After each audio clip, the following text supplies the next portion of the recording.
Hello from Dingwall station, which as you can see is somewhere between Inverness and John O'Groats, or even between Land's End and John O'Groats. And here at Dingwall, or Inverpeffery in Gaelic, you can get a warm and friendly welcome. Lo and behold, the mallard. And here comes a train to Wick.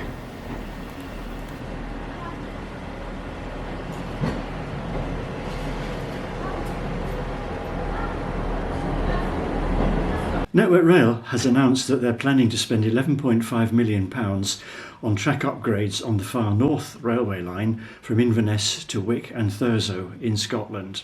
This will involve complete closure of the line north of Dingwall for over 3 weeks from the 8th of June to the 30th of June 2025.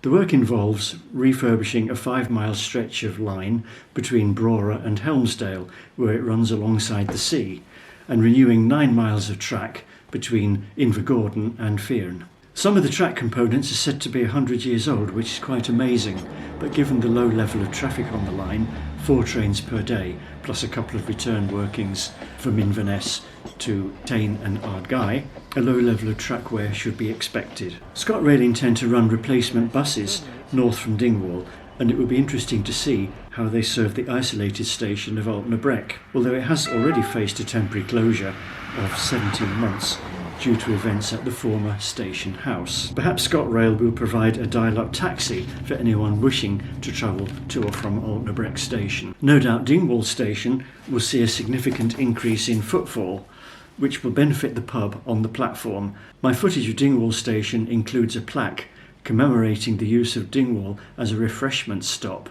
during the First World War, when through trains were run for the Admiralty from London Euston to Thurso, called the Jellicoe Express.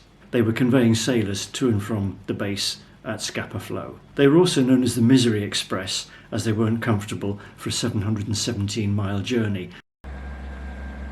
Spending £11.5 million on the Far North line might seem a bit extravagant when you look at passenger usage. Thurso is the busiest station, with 37,600 passengers in 2023-4, followed by Invergordon, 28,600 passengers, and Tain, 23,700.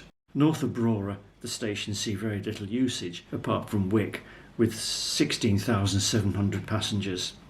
A full list of usage is shown in the film description. One has to ask if this is good value for money, spending £11.5 million on the Far North line, when the same sum would go a long way towards the improvements at Ardrossan Harbour, for example, which would benefit more people. Given the Scottish Government's commitment to maintaining the current rail network and their desire to reduce car travel, it's a given that lines like this to the Far North will receive funding.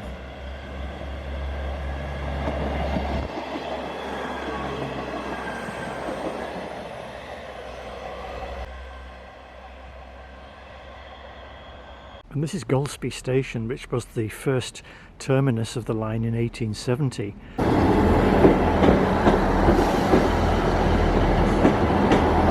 Train for Inverness. And now back to Dingwall, where you may need refreshment while waiting for your replacement bus. You can get a warm and friendly welcome. Ah, lo and behold, the mallard. Food served daily. And there's the entrance. I'm told the owners had another pub called the Drucket Duck. They wanted to name this pub after a bird, hence the mallard, which is a bird, nothing to do with steam trains. The lady in the pub told me they're quite busy in the summer months with railway enthusiasts changing trains between Wick and Kyle of Lacouche and needing a beer in the long connecting interval between the 2 trains. Thanks for watching, and if you'd like to sponsor me with a coffee for making these lovely films, please see the link here to Ko-fi.